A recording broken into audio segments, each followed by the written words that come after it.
আসসালামু আলাইকুম প্রিয় দর্শক, আজকে মমতা রেসিপিতে থাকছে ডিমের পিঠা রেসিপি।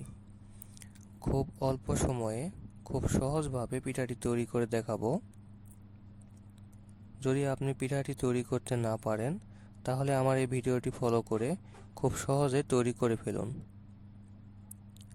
প্রথমে আমরা একটি বাটি নিলাম, তারপর বড় কাপে 1 কাপ পরিমাণ চালের গুঁড়া নিলাম, তারপর হলুদ গুঁড়া নিলাম হাফ টেবিল চামচ, লবণ দিলাম 1 চামচ, মরিচের গুঁড়া দিলাম 1 টেবিল চামচ, ধনিয়ার গুঁড়া দিলাম 1 টেবিল চামচ, তারপর পেঁয়াজ বাটা দিলাম 1 চামচ, আদা ও রসুন বাটা দিলাম 1 চামচ, জিরা ও এলাচ বাটা দিলাম হাফ চামচ পরিমাণ,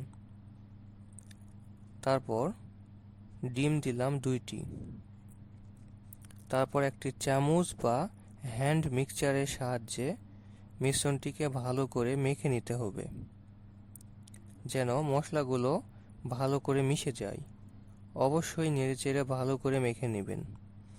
এক পর্যায়ে দেখবেন সাদা সাদা ভাব চলে গিয়েছে এবং চালের গুঁড়াগুলো আঠা আঠা ভাব চলে এসেছে। তারপর অল্প করে পানি দিয়ে ভালো করে মিশিয়ে নিতে হবে। একবারে পানি দিয়ে মেশানো যাবে না, অবশ্যই অল্প অল্প করে পানি দিয়ে মেখে নিতে হবে।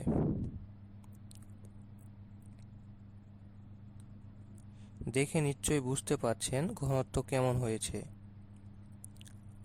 তারপর ধনা পাতা কুচি করে কেটে দিয়ে দেব। এটার কোনো নির্ধারিত পরিমাণ নেই, আপনারা যেমন খেতে পছন্দ করেন সেভাবে দিতে পারেন। এটা অপশনাল, আপনারা চাইলে ধনেপাতা স্কিপও করতে পারেন। তারপর দেখুন ঘনত্বটা এরকম হবে, বেশি পাতলা করা যাবে না, তাহলে পিঠার সাইজ খুব একটা ভালো হবে না। তারপর একটি ঢাকনা দিয়ে ঢেকে 10 মিনিটের জন্য রেস্টে রেখে দেব। এতে পিঠা খুব সুন্দর হবে। আপনারা চাইলে রেস্টে না রেখেও পিঠাটি তৈরি করতে পারবেন। তারপর চুলায় একটি কড়াই বসিয়ে সয়াবিন তেল দিলাম আইডিয়া মতো। তেল একটু হিট হয়ে এলে ছোট সাইজের একটি চামচ দিয়ে 1 চামচ পরিমাণ মিশ্রণ তেলের মধ্যে দিয়ে দেব। একবারে বেশি দেওয়া যাবে না। তারপর উল্টিয়ে পাল্টিয়ে ধীরে ধীরে লো আঁচে ভেজে নেব। নেক্সট আবারও ভালো করে নেড়েচেড়ে মিশ্রণটি চামচের সাহায্যে তেলের মধ্যে দিয়ে দেব। তারপর নেড়েচেড়ে উল্টে পাল্টে ভেজে নেব। তারপর তুলে নেব। আবারও মিশ্রণটি ভালো করে নেড়েচেড়ে তেলের মধ্যে দেব। এভাবে একের পর এক পিঠা তৈরি করে নেব। তবে অবশ্যই মনে রাখবেন, প্রতিবার মিশ্রণটি তেলের মধ্যে দেওয়ার আগে ভালো করে নেড়েচেড়ে মিশিয়ে নিয়ে তারপর তেলে ছেড়ে দেবেন।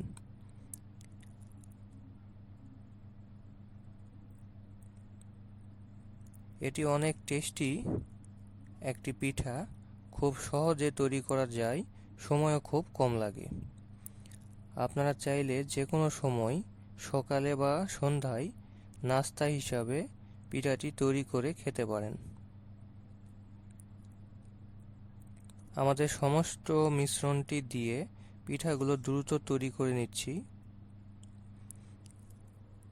এভাবে ট্রাই করলে যারা নতুন রাঁধুনি তারাও খুব সহজে ডিমের পিঠা বাসায় তৈরি করতে পারবেন। দেখুন পিঠাগুলো কত সুন্দর হয়েছে, খেতেও খুব সুন্দর লাগে। একটি পিঠা ভেঙে আপনাদেরকে দেখাচ্ছি। দেখুন কতটা মুচমুচে হয়েছে। তো ধন্যবাদ এতক্ষণ সাথে থাকার জন্য। পরবর্তী ভিডিও দেখার জন্য আমন্ত্রণ জানিয়ে আজকের ভিডিওটি এখানেই শেষ করলাম। এ ধরনের নতুন নতুন রান্নার রেসিপি ভিডিও পেতে চ্যানেলটি সাবস্ক্রাইব করুন। ভিডিওটি ভালো লাগলে আপনার মন্তব্যটি জানিয়ে দিন এবং শেয়ার করুন বন্ধুদের সাথে, এবং একটি লাইক দিয়ে সাথেই থাকুন। আল্লাহ হাফেজ।